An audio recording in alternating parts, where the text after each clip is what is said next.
Levi e Yuri, sejam bem-vindos. Bem, queridos, sejam todos muito bem-vindos. É muito bom, como sempre, reencontrá-los. Nós seguimos no estudo do nosso processo penal. Na semana passada, né, nós fizemos aquela introdução na primeira aula e na quinta-feira nós começamos efetivamente a nossa disciplina. Vimos aí na quinta-feira a lógica, que é como se explica o desenvolvimento histórico do processo penal e principalmente os sistemas processuais penais. Nós conversamos sobre o sistema acusatório, nós conversamos sobre o sistema inquisitorial, chegamos a comentar, né, Karen, que alguns autores no Brasil querem classificar nosso sistema como um sistema misto, porque teria aí um pé de cada lado, considerando aí a etapa, né, de inquérito, né, mas, na verdade, a gente vai classificar nosso sistema processual como um sistema acusatório, né, um sistema claramente acusatório, onde você tem uma repartição de funções muito bem delimitada, e essa fase inquisitorial, essa fase policial, é uma fase preparatória apenas, não a fase principal. A partir da aula de hoje, e nós vamos seguir isso por alguns encontros, nós vamos tratar da nossa segunda unidade de estudo, que são os princípios constitucionais do processo penal. A gente vai trabalhar com esses princípios constitucionais, definindo, trabalhando como é que são tratados esses princípios, o que cada um deles nos diz, como é que nós vamos compreender cada um. Mas, antes de conhecer cada um dos princípios, é importante que a gente possa identificar e possamos conversar um pouquinho sobre o porquê, Yasmin, da necessidade de conhecermos esses princípios, o porquê da necessidade de definir esse acervo de princípios. É isso que a gente vai precisar entender, especialmente a partir desse estudo. Então, o que nós falamos na aula passada, e é daí que eu queria partir para que possamos compreender a aula de hoje. Nós falamos na aula passada que o processo penal sofre uma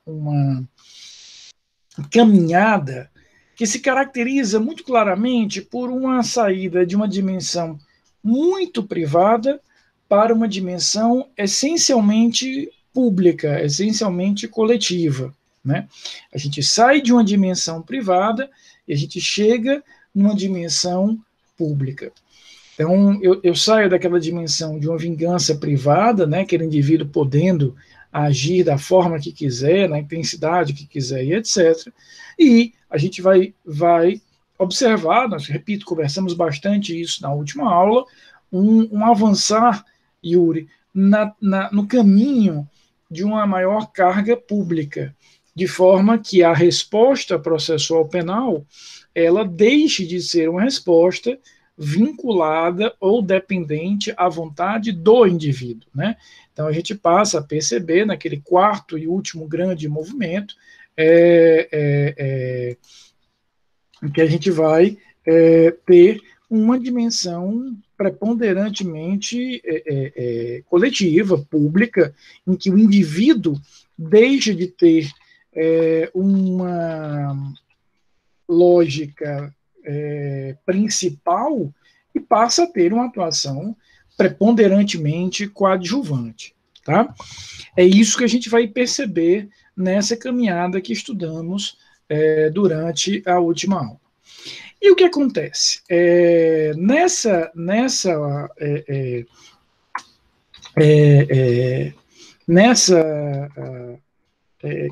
evolução histórica, essa última etapa, né, Camilinha, seja bem-vinda. Nessa evolução histórica, essa última etapa, que é uma etapa, repito, em que o indivíduo ele é efetivamente... Boa noite, Beatriz, seja muito bem-vinda, querida. Essa última etapa é uma etapa em que a vítima, né? Não tem nenhuma atuação principal, a atuação dela é extremamente coadjuvante. A gente vai observar aqui um momento, falamos, repito, muito dele na última aula, que é decisivo para a compreensão do processo que a gente vai chamar de contemporâneo de moderno. Aqui deixa eu fazer um breve parênteses.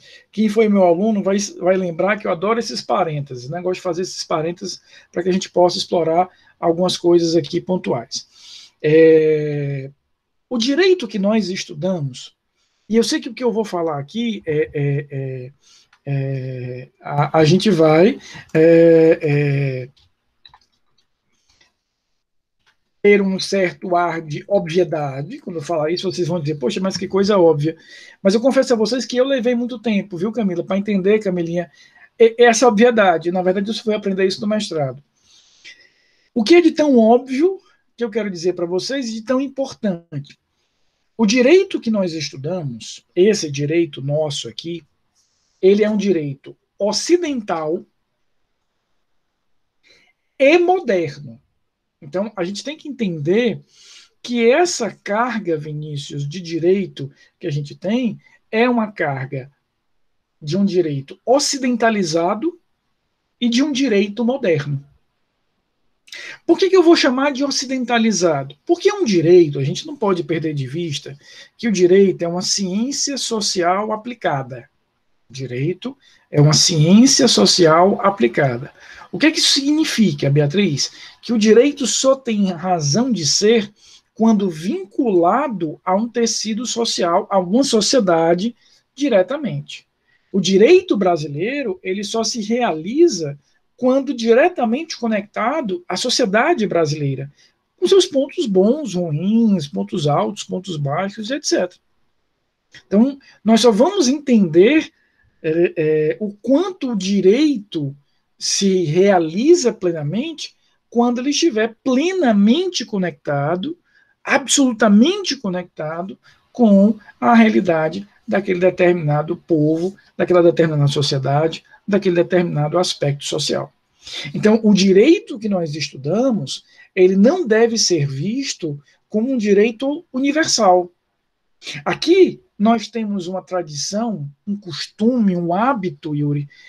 Nós ocidentais temos uma certa arrogância de considerar que aquilo que a gente acredita é universal.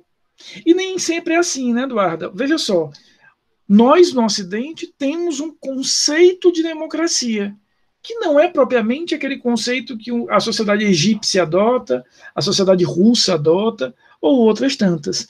Então, a gente percebe que essa arrogância ocidental faz com que a gente venha a julgar como universal conceitos, regras, lógicas que são locais. Então, a primeira coisa que eu quero que a gente entenda é o processo que nós estudamos, o processo que nós aplicamos é um processo, repito, ocidentalizado. O que isso significa? Significa dizer que ele é preparado, organizado, Larissa, para atender a lógica processual do Ocidente, mais ainda do Brasil. Se você analisar, por exemplo, eu tive a curiosidade, li alguns artigos no ano passado, vocês devem se lembrar daquele caso, daquele ex-executivo, ex-CEO daquele grupo Renault-Nissan, que foi preso no Japão, depois ele foge do Japão para o Líbano, não sei se vocês se recordam disso. E na época eu li muita coisa sobre o direito processual japonês. Claro, alguns artigos, alguns em inglês, outros em português, obviamente não tenho a menor noção do que seja japonês, mas é interessante como você vê que apesar de ser o Japão uma forte democracia, ninguém nega isso, o direito processual japonês é um direito, Yuri, fortemente inquisitorial. Fortemente inquisitorial, a ponto de se tolerar, por exemplo, a oitiva do réu desacompanhado de seu advogado, a realização de audiências em sequência. uma busca exagerada pela confissão. Então, veja que interessante, Karen, um direito de um país extremamente desenvolvido, extremamente democrático, mas como tem uma tradição na sociedade japonesa de um certo apego a conceitos morais e sociais muito rigorosos, como eu assumi o que eu fiz, eu assumi aquele erro que eu cometi, a confissão ela tem um peso muito grande no direito processual japonês, coisa bem diferente da tradição do direito ocidental. Então, esse direito, eu ainda estou dentro do parênteses, é porque o parênteses é grande. Esse direito processual que a gente está estudando, repito, é um direito ocidentalizado e é um direito moderno. O que eu quero dizer com direito moderno? Eu quero dizer o seguinte, que por mais que a gente beba de fontes gregas, de fontes romanas, né? Afinal de contas, nós somos herdeiros de uma tradição romano-germânica. Então, nós temos uma forte tradição romana no nosso direito. Nós temos um ponto de ruptura, um ponto de quebra extremamente importante. Que ponto de ruptura é esse? Aquele período que nós conversamos na quinta-feira da semana passada, que é um período do que a gente vai chamar de revoluções liberais. Então, aquele período que começa lá na segunda, na penúltima etapa do século XVII e vai até a Revolução Francesa em 1789, marca para o Ocidente a construção de uma nova relação de poder. Nova relação de poder essa que vai impactar muito fortemente na matriz de processo que a gente vai ter. Explicando isso de uma forma mais didática, no momento em que eu tenho uma estruturação de uma relação de poder entre povo e Estado, marcada por uma nova hierarquia, o que é que eu tinha antes, Camilinha? O Estado era absoluto, o Estado era absolutista, pleno, total, e o povo exercia um papel meramente coadjuvante. Todos esses processos revolucionários, né, desde a Revolução Gloriosa em 1688 na Inglaterra, passando pela independência dos Estados Unidos em 1776 e passando principalmente pela Revolução Francesa em 1789, fazem o quê? Com que nós invertamos essa relação de poder. Essa relação de poder, ela vai ser invertida, e ao ser invertida, o que é que isso significa? Isso significa claramente o seguinte: o povo vai dizer, Estado, eu mando agora nessa parada. Eu agora sou dono de all coisas. Quem manda nessa parada agora sou eu. Pensa numa explicação sofisticada, né? Eu sou dono de all coisas. É realmente muito sofisticada, muito aprofundada minha explicação. Vocês têm que aguentar pelo regime remoto uma explicação desse naipe. Mas por que isso é tão importante? Porque na hora que eu estabeleço uma nova relação de poder entre Estado e sociedade, a sociedade vai organizar o Estado agora debaixo de uma nova lógica. Uma lógica que ela considera razoável, que ela considera adequada. E aí, nesse momento, o Estado continua existindo. Tudo isso a gente conversou na aula passada, e aqui eu estou fechando parênteses. A gente vai ter uma nova estrutura de Estado. E, consequentemente, se eu tenho, Karen, uma nova estrutura de Estado, essa nova estrutura de Estado gera, por consequência, um novo modelo de direito. Por quê? Porque o modelo de direito anterior não serve mais. Ora, se o direito é uma ciência social aplicada, se eu mudei as regras da convivência social, eu tenho que mudar as regras do direito. Aquele modelo de processo que eu tinha pré-revoluções, ele é imprestável, porque ele é autoritário, porque ele é exageradamente focado ou concentrado no Estado. Ele ignora muitas vezes a atuação da sociedade e por aí vai. Então, a partir desses momentos históricos, repito, sobretudo e principalmente da Revolução Francesa, nós vamos desenhar uma nova estrutura de Estado e, consequentemente, Camila, um novo modelo de direito. É por isso que o direito que nós estudamos, nós vamos ter a possibilidade de afirmar que ele é ocidentalizado, já entendemos o porquê, e ele é moderno. Explicando de uma outra forma, por que eu vou falar de um processo moderno? Porque, apesar de beber de fontes antigas, ele foi todo reorganizado há 2 séculos atrás. Então, do final do século XVIII em diante, ele é reorganizado, reanalisado, ressistematizado. E aí eu vou precisar ter uma nova relação de poder estabelecida. E aqui, por que isso aqui é tão importante para o nosso estudo? Por que falar de Revolução Francesa e outras revoluções tantas é tão importante para o estudo do direito processual penal? Porque percebam só, o que o processo penal faz? Ele instrumentaliza e torna concreto, percebam só, o direito penal. O direito penal define o que é um crime. O processo penal, naquele caso concreto, vai aferir se aquele crime de fato existiu. A lógica é essa. Beleza.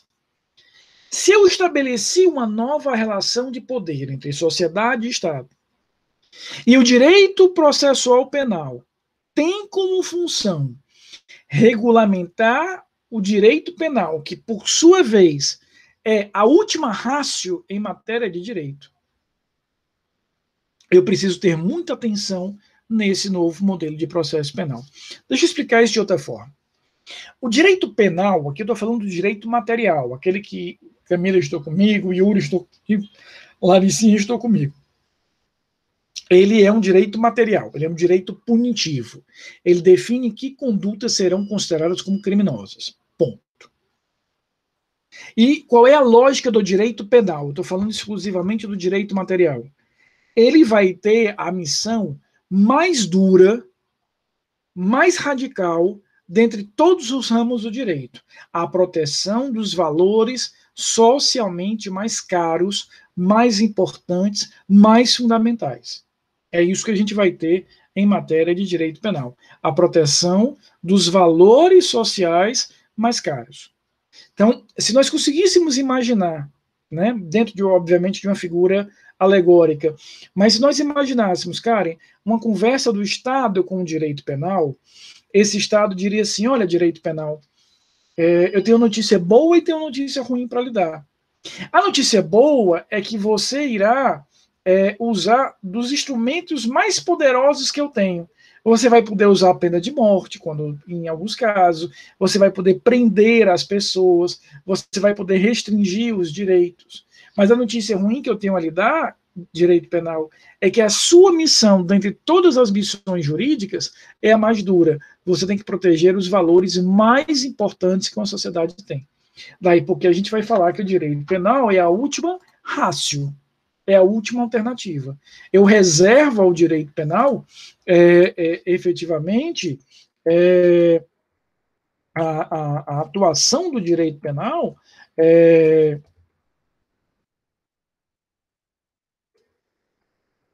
a atuação do direito penal é uma atuação que tem que ser, efetivamente, uma atuação radical. Porque a missão dele é uma missão radical. É uma missão de última ratio. Então, o direito penal representa, do ponto de vista jurídico, o braço mais forte de coerção. O direito penal pode matar alguém, estou falando da pena de morte, naquele caso constitucionalmente previsto, e o direito penal pode prender alguém. Então, qual é o raciocínio que eu quero que a gente desenvolva nesse início de estudo da unidade dos princípios constitucionais do processo penal? Acompanha comigo o seguinte raciocínio aqui, Lara. Temos um novo modelo de Estado. Esse novo modelo de Estado vem de uma reorganização da relação de poder. O novo modelo de Estado gera um novo modelo de direito, porque o modelo anterior de direito não presta mais agora, já que nós invertemos a lógica. Quem mandava obedece, Estado, quem obedecia, manda, povo. E quando eu vou reorganizar todo esse modelo de direito, claro, isso tem impacto no direito civil, tem impacto no direito administrativo, tem impacto no direito no direito constitucional, mas vai ter um impacto decisivo no direito penal. Por quê? Porque o direito penal representa o direito mais coercitivo de todos. Se a ideia era, Larissa, veja só, Laricinha, se a ideia era limitar o poder do Estado, eu tenho que ter mais atenção ainda nessa limitação no direito penal. Por quê? Porque o direito penal representa a atuação mais dura do Estado. Aqui eu tenho uma relação de lógica. Perceba o que eu estou querendo dizer. Essas revoluções liberais tinham como objetivo a limitação do poder do Estado. E onde é que o Estado se manifesta de forma mais radical no seu poder? No direito penal. Logo, como consequência, a limitação mais radical também virá no direito penal. Consegui explicar isso? Estão comigo até agora? Perfeito, professor. Ah, beleza, Enzo? Conseguiu pegar essa linha? Ou seja, se esse novo modelo de Estado representa uma grande revolução em todos os aspectos do direito, no direito penal essa revolução ela é decisiva. Por quê? Porque ele é o mais radical dos direitos, é a última ratio. Então, aonde é que eu quero chegar com todo esse raciocínio? O processo penal que surge a partir desse momento histórico, eu estou falando aqui, repito, em fins do século XVIII, início do século XIX, é um processo fortemente influenciado, decisivamente influenciado, claramente influenciado por uma inspiração constitucional e limitadora da atuação do Estado. Não é à toa, eu falei isso para vocês na aula passada, queria só resgatar essa ideia, não é à toa que nesse momento histórico nós vamos resgatar e ressignificar a Constituição. Lembra do que nós conversamos aqui na quinta-feira. A Constituição não é uma criação do século XIX. A Constituição não foi criada no século XIX. A Constituição não surgiu no século XIX. A Constituição é muito anterior. Vou citar o exemplo apenas da Carta Magna de 1215, certo? Ela é anterior a isso. Diante dessa perspectiva, o que se imagina? Poxa, vamos agora, nesse novo modelo, Karen, de fixação da relação de poder, vamos trazer a Constituição mais uma vez, vamos organizar a Constituição mais uma vez, para que ela possa servir, vejam que interessante, de um diploma de natureza político, ou político-jurídico, para definir qual é o modelo de Estado que eu quero. Então, todo esse raciocínio que a gente acabou de ver, um novo modelo de Estado, uma nova relação de poder, parará, como é que isso se materializa? Como é que isso vira algo concreto? Isso vira algo concreto a partir da existência de uma Constituição. A Constituição, e aí aqui não é mera coincidência, isso tem uma lógica etimológica forte, ela constitui o Estado. A Constituição literalmente constituirá o Estado. Então, diante dessa perspectiva, o que nós vamos perceber é que ela é ressignificada porque, naquele momento, o que pensa o povo? Cara, nada melhor do que uma Constituição para deixar claro, do ponto de vista formal, como é a cara que o Estado vai ter. O que o Estado pode fazer, o que ele não pode fazer. Tudo isso a gente vai ter a partir desse momento. Então, isso passa a ser, efetivamente, concretamente, a grande função da Constituição. Eu escrevo na Constituição aquelas 3 matérias básicas que são estrutura do Estado, ou seja, eu coloco o Estado de pé, repartição de poderes e de competências dentro do Estado, e a última delas, que é a repartição, a delimitação de direitos e garantias fundamentais. Então, isso não é à toa, isso não é do nada, isso vem dessa relação própria. Tem uma nova relação de poder, consequentemente, isso gera a necessidade de um novo modelo de Estado. Se isso gera um novo modelo de Estado, eu preciso deixar isso escrito em algum lugar, positivado, concretizado. O que eu vou fazer? eu resgato um conceito criado séculos atrás, mas que ele vai receber uma nova roupagem, a Constituição. A Constituição, portanto, passa a ter essa grande função, organizar o Estado, dividir as funções dentro do Estado, e ao criar esse acervo de direitos e garantias fundamentais, o que ela está fazendo aqui, Larissa, é dizer, Estado, você pode ir até aqui, aqui você não pode mais. Esse aqui é um limite que você tem que observar, esse aqui é um limite que você pode não observar. Isso faz a Constituição. Não é à toa que os princípios do processo penal nós vamos chamar de princípios constitucionais do processo penal. Porque como eles organizam, Vinícius, essa relação desse Estado punidor, punitivo, eu preciso ir para a Constituição para delimitar e definir quais são os limites de atuação desse determinado Estado. Então, a Constituição me apresenta um cardápio muito concreto, ela vai me apresentar um cardápio muito bem organizado de quais são, dentro dessa lógica, quais são os limites que o Estado tem que observar. E como é que nós vamos observar do ponto de vista formal, positivo, esses limites? São os princípios que eu vou ter que observar. Então, entendam isso que nós vamos começar a estudar hoje, e vamos seguir, repito, por algumas aulas, como esse grande cardápio de princípios, ou seja, um cardápio de direitos e garantias fundamentais, ou seja, a delimitação formal, Yuri, de até onde o Estado pode ir para me punir. É como se eu dissesse, Estado, você tem o direito de me punir. Você pode efetivamente me punir, não há problema nenhum. Se quiser me punir, arrocha. Mas você vai ter que seguir obrigatoriamente essa lógica. E qual é a lógica? Você vai ter que seguir esse conjunto, esse cardápio de elementos definidos na Constituição. Então, a Constituição representa para nós esse cardápio específico próprio de princípios. Não é à toa que o nome nos ajuda. Princípios porque principiam, porque iniciam, porque eles funcionam como o ponto de partida desse edifício chamado processo penal. Olhem para os princípios, a gente pode usar aqui uma alegoria muito simples, mas didática, olhem para esses princípios como os pilares de um prédio. Eles funcionam como pilares de um determinado prédio. Tá? Esses pilares representam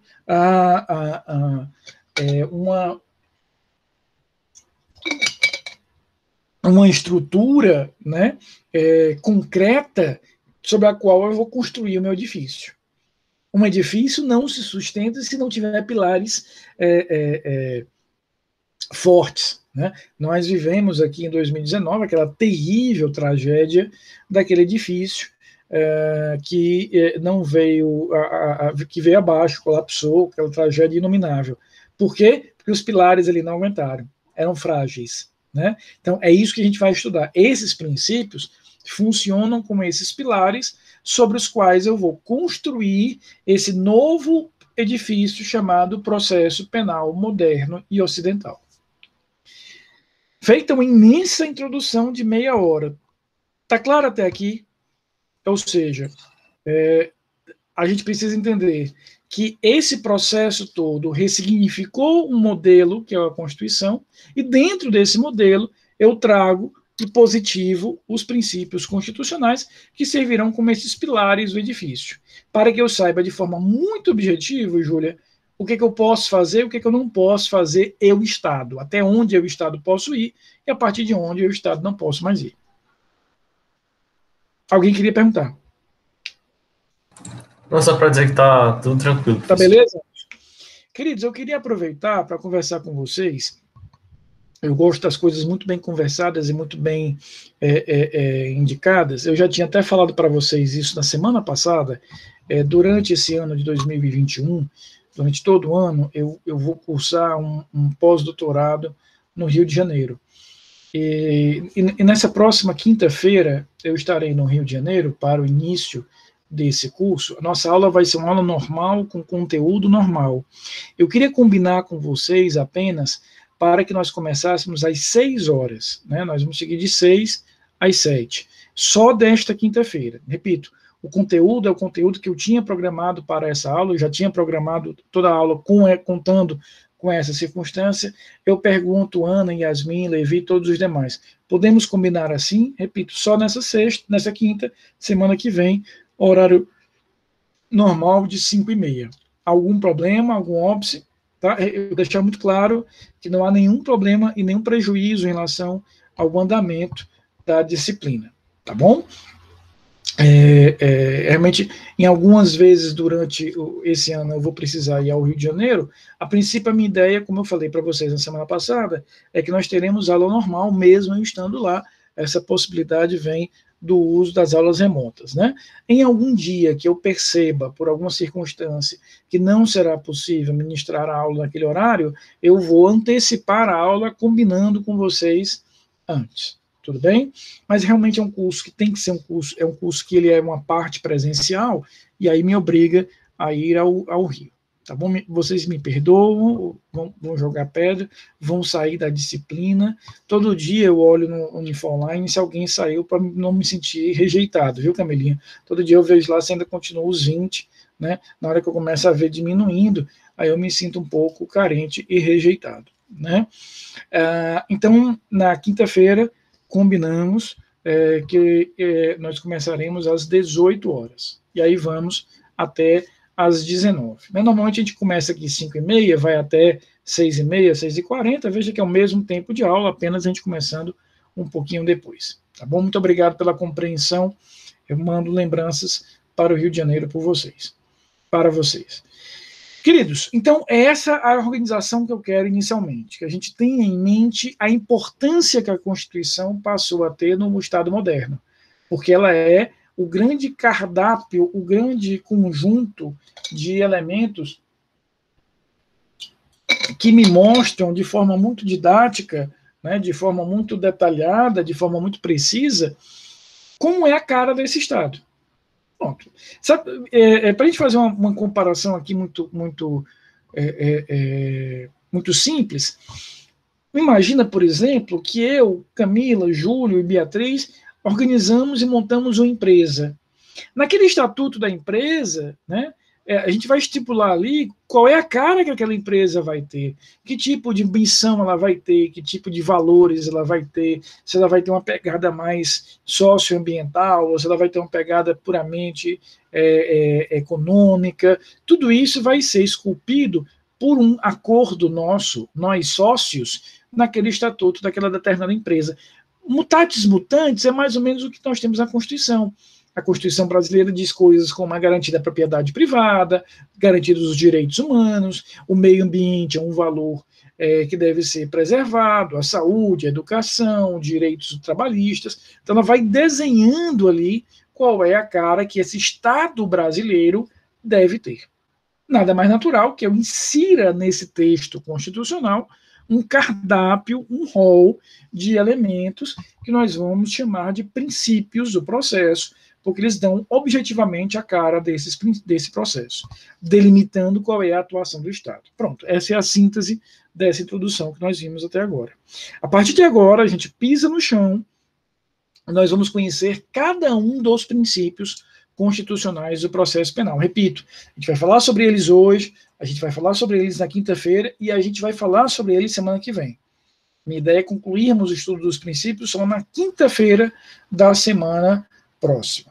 E aqui eu já adianto a vocês, em alguns momentos vocês vão dizer assim, mas Rafael, eu já vi isso em algum lugar, eu já olhei, já conversei, já estudei sobre isso em algum lugar. E é verdade, né? E é absolutamente verdade. A gente já viu, por exemplo, na teoria geral do processo, vocês já viram coisas como ampla defesa e contraditório, como devido processo legal, não tenho nenhuma dúvida disso. Mas o que nós vamos fazer no nosso estudo aqui sobre princípios? Nós vamos revisitar esses princípios, dando a eles uma roupagem jurídico-penal, primeiro ponto. E segundo ponto, nós vamos conhecer princípios novos. Então, a gente vai olhar princípios que vocês já sabem e dar uma pintura, né, processual penal, dar uma demão de tinta ali processual penal, adaptando-os à realidade do processo penal, e também vamos conhecer alguma coisinha nova. O primeiro dos princípios é o princípio do devido processo legal. Alguns autores, como a professora Ada Pellegrini Grinover, uma das maiores processualistas que esse país já teve, infelizmente falecida há poucos anos atrás, ela chamava o princípio do devido processo legal de princípio fundador.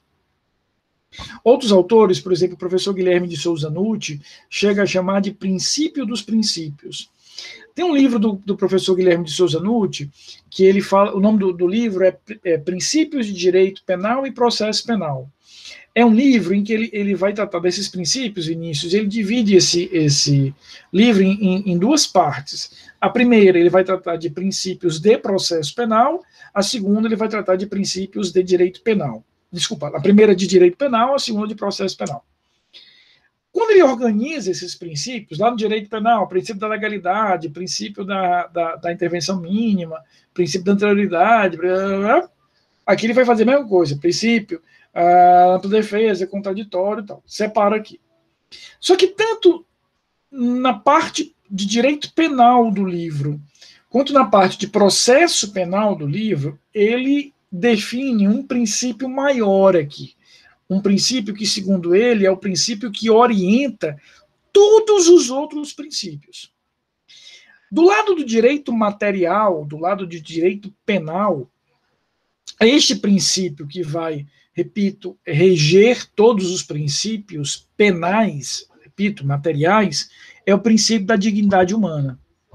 Do lado do processo penal, a parte do livro que trata do processo penal, o princípio fundador, básico, essencial, de onde todos os outros serão derivados, segundo o professor Guilherme de Souza Nutti, é o princípio do devido processo legal. Então, o princípio do devido processo legal, veja, é muito bem tratado pela doutrina como esse princípio essencial, como esse princípio fundamental. É como se todo o processo moderno ecludisse desse princípio. E por quê? Porque ele vai realmente nos definir de forma muito clara, de forma muito objetiva, ele define quais são os pilares e qual é a estrutura básica, essencial, que esse processo vai ter no Ocidente, que esse processo vai ter do ponto de vista moderno. Vamos destrinchar esse princípio. Repito, eu sei que não é a primeira vez que vocês estudam, mas a gente precisa partir daqui sem qualquer sombra de dúvidas. Na verdade, esse princípio, a gente pode imaginar que ele começou inicialmente, Júlio, imaginando a necessidade para garantir tudo aquilo que a gente acabou de falar de um processo que seja legal. Rafael, explica melhor isso. Vocês estudaram lá em Direito Penal 1, lá atrás, os princípios de direito penal. Tenho absoluta certeza que o professor de vocês começou o semestre com isso.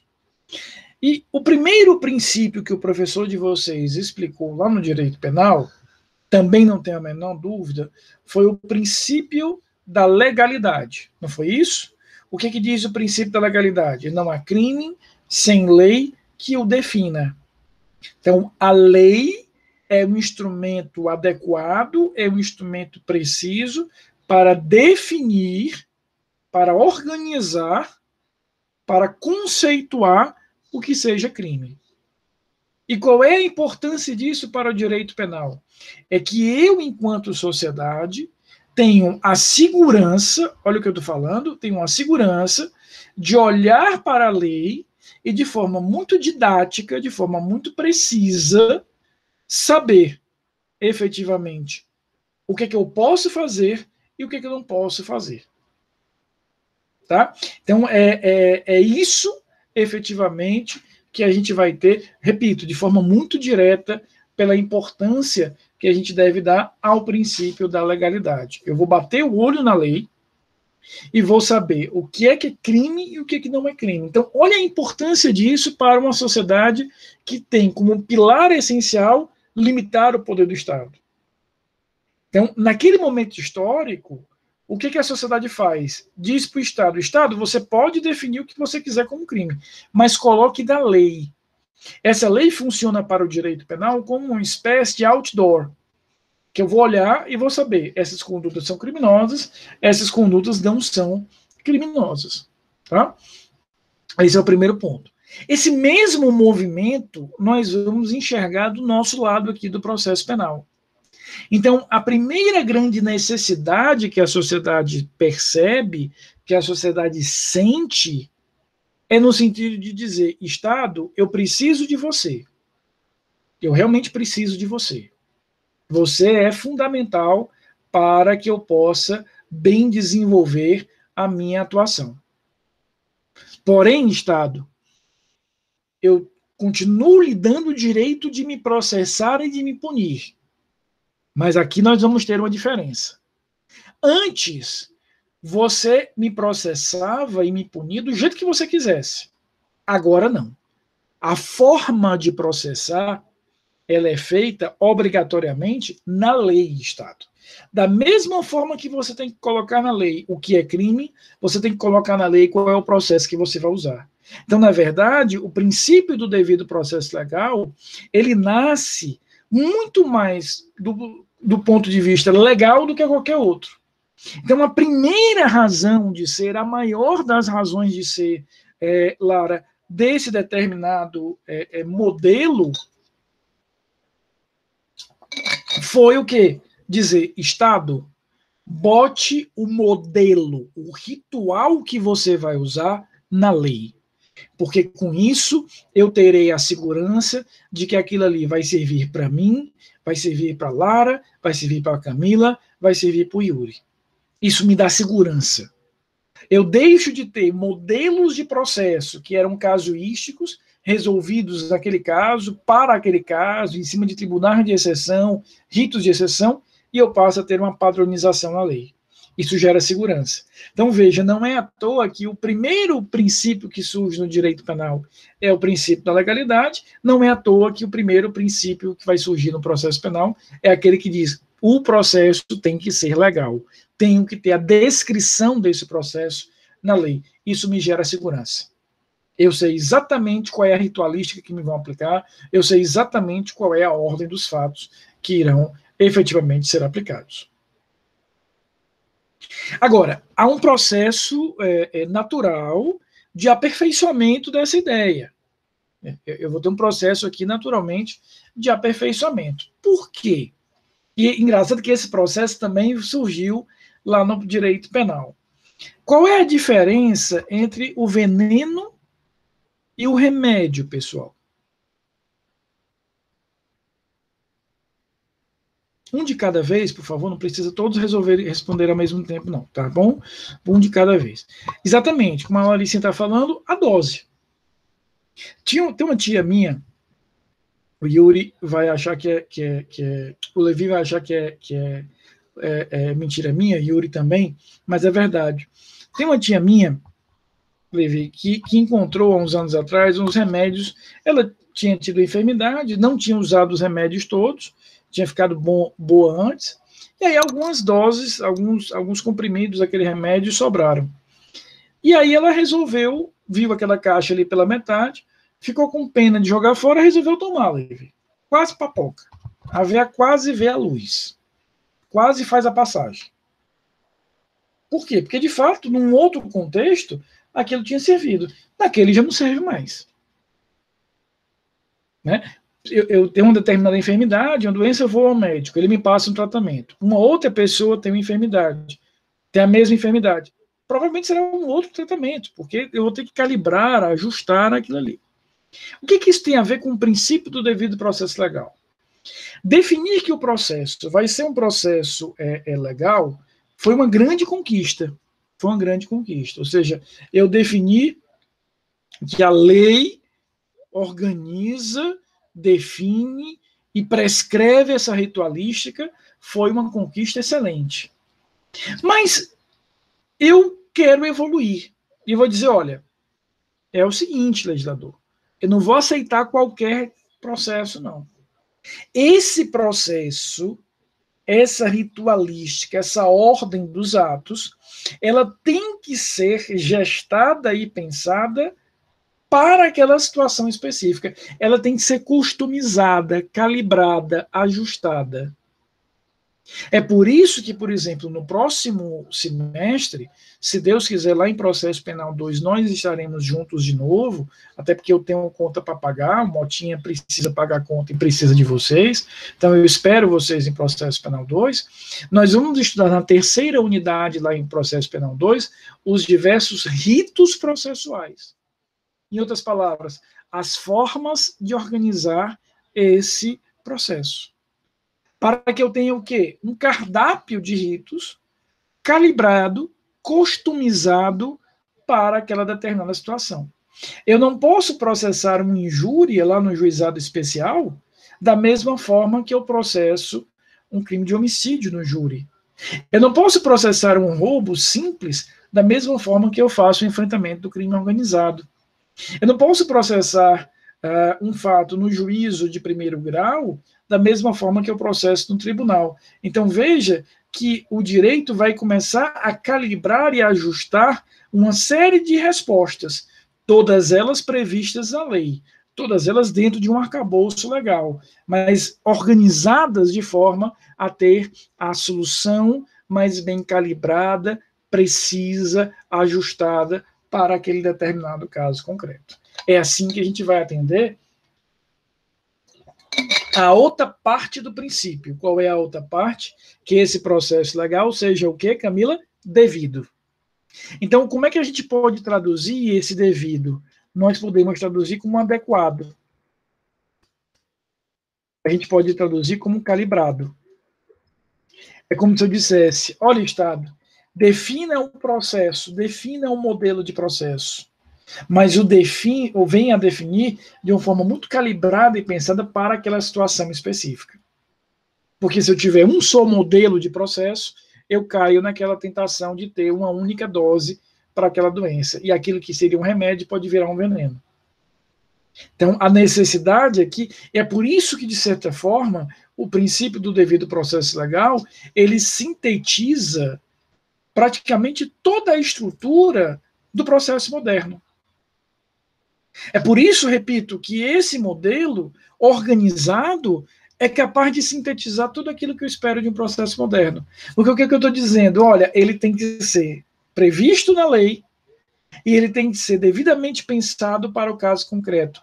Pensado para o caso concreto significa que eu tenho que observar os requisitos da ampla defesa, do contraditório, o tipo de prova que eu vou usar, repudiando provas ilícitas e aí por diante.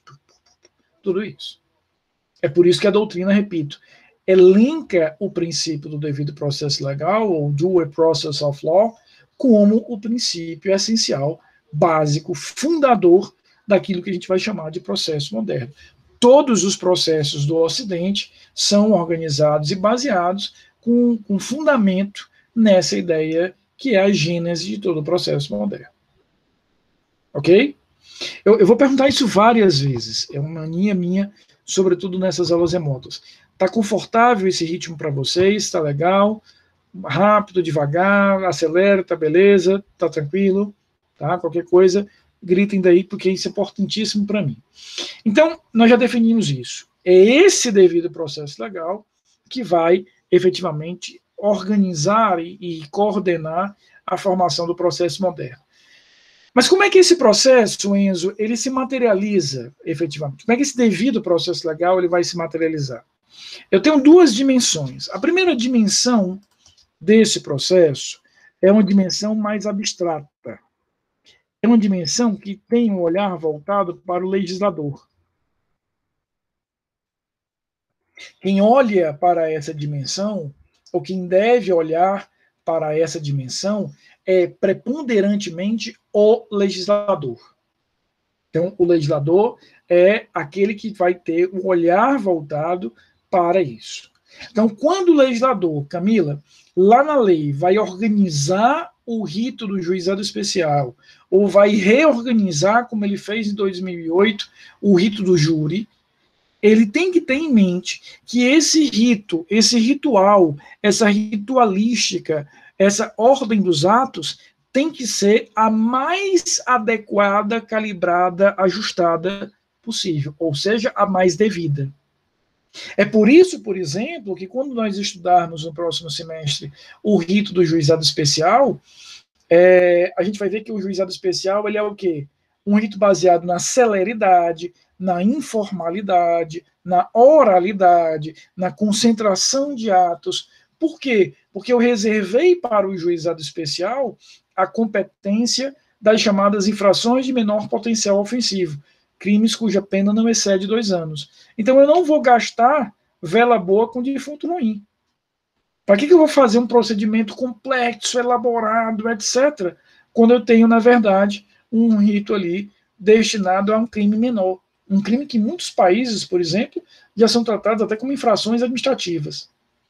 Agora, na hora que o legislador senta para imaginar e idealizar um rito, por exemplo, para o tribunal do júri, ou um rito para o enfrentamento do crime organizado, nós vamos ter uma outra lógica. É um rito mais bem sofisticado, mais elaborado. Tá? Veja, por que aqui a gente está falando de uma dimensão abstrata? Porque ele não está criando aquele rito para um caso concreto, Yasmin. Ele está criando aquele rito para qualquer crime que se mostre daquela natureza. Ponto. Ele não está pensando no crime X ocorrido dia tal. Ele está pensando no enfrentamento do crime organizado, no processamento do júri, no processamento dos juizados especiais. Mas mesmo aí, ele deve observar isso com uma precisão, tornando aquele ritual o mais adequado, o mais calibrado, o mais ajustado, o mais devido possível. Mas existe uma outra dimensão, que é a dimensão concreta. Essa quem deve ter que observar é o julgador. Exatamente, Enzo. A gente vai estudar no futuro o júri, a gente vai ver que é um procedimento extenso, que envolve a decisão dos jurados, uma decisão do juiz, ele é dividido em fases, ele é todo elaborado. Por exemplo, um outro procedimento complexo é todo aquele tratamento dado pela lei para o enfrentamento do crime organizado, a Lei 12.850. Por exemplo, no ano passado, novembro do ano passado, eu por 2 dias inteiríssimo, de quinta-feira o dia todo, sexta-feira o dia todo, eu ministrei um curso na Escola da Magistratura sobre crime organizado, sobre enfrentamento do crime organizado. E nem falei, sei lá, 1/10 do que eu poderia ter falado, tamanha complexidade da coisa. É muito diferente do juizado especial. O juizado especial você entende ali em minutos. Por quê? Porque cada um vai sendo ajustado para a natureza específica. Então, vejam, o primeiro a ter que observar o devido processo legal é o legislador, mas ele observará isso dentro de uma dimensão puramente abstrata. Ele não está pensando no caso concreto. Já o julgador, já aquele que está ali naquele processo especificamente, ele também precisa observar o devido processo legal, mas agora já com um olhar mais concreto. O julgador está julgando o processo número 43.27.342, dígito 13 de 2020, onde o José da Silva está sendo acusado do crime de roubo. O que o julgador vai ter que fazer? Ele vai ter que buscar na lei a ritualística, o ritual, e em cima disso ele vem e aplica, repito, considerando aquele ritual, efetivamente, qual é a ordem dos atos que ele vai observar. Se a lei diz que para determinado ato ele tem que ter a observância de 5 dias, que ele observe esses 5 dias. Se a lei diz que para determinado ato ele vai precisar observar 10 dias, que ele observe esses 10 dias. Rafael, em casos extremos, ele pode sair disso? Pode. Mas ele vai ter que justificar o porquê. Porque, a princípio, essa estrutura normativa processual penal, tem que ser aplicada por ele. Em outras palavras, de nada adianta o legislador bem observar o devido processo legal se o juiz aqui fizer uma lambança, fizer uma confusão. O legislador diz que a acusação fala em 5 dias, depois a defesa fala em 5 dias. Quando o juiz vai aplicar isso, ele diz, não, eu vou dar 10 dias aqui para as duas partes falarem na mesma hora. Não, juiz. Há uma regra legal que precisa ser observada. É por isso, para a gente fechar esse raciocínio por hoje, que o devido processo legal é tão importante e vai balizar toda a estrutura do processo moderno. Porque ele que materializa, veja só, Enzo, o contraditório, a ampla defesa e todos os outros princípios.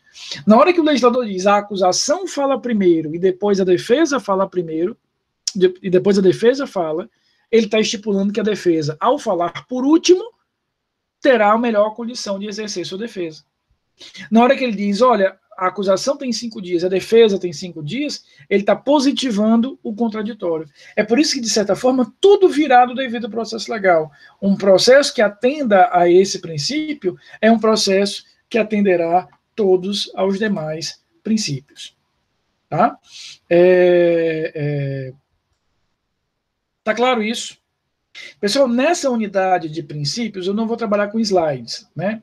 A gente vai trabalhar com slide a partir de inquérito policial. Mas lá no AVA tem umas 2 aulinhas sobre princípio lá no meu canal para ajudar vocês. Tá bom? Dúvidas sobre o que a gente acabou de ver? Então, o que nós vimos hoje de importante? A nova organização das relações de poder vindas do Estado, a partir daquelas revoluções liberais, exige uma nova matriz de processo. Essa nova matriz de processo é positivada a partir das constituições, que vão elencar os princípios constitucionais como esse cardápio, esse formulário de requisitos que eu preciso observar. E o primeiro deles não poderia ser outro, senão o devido processo legal. Tá claro? Tranquilo? O que a gente vai fazer a partir das próximas aulas? Né? Já na próxima unidade, Enzo, quando a gente terminar os princípios, a próxima unidade eu vou falar sobre processo penal no tempo e no espaço, que é fácil, na verdade é um fragmento de uma aula, a gente não vai dedicar nenhuma aula inteira a isso. O processo penal no tempo e no espaço é algo muito mais fácil do que o direito penal no tempo e no espaço. Gostaram da aula? Mais uma vez, deixa eu só fazer aqui a chamada rapidinho. Tá legal o ritmo? Tá bacana? Então, lembrando, na próxima quinta-feira, né, nós vamos começar às 18 horas, só na quinta-feira. Repito, mesmo conteúdo, sem nenhum prejuízo aí de conteúdo. E na semana que vem voltamos para a aula normal, o horário normal. Na próxima quinta-feira, nós vamos estudar um princípio bem interessante, que tem alguns desdobramentos, que é o princípio da verdade real. A gente vai entender o que a gente deve ou pode chamar de verdade e qual é, principalmente, o alcance, efetivamente, da verdade em relação a esse determinado processo. O que eu preciso, ou devo, ou vou chamar de verdade.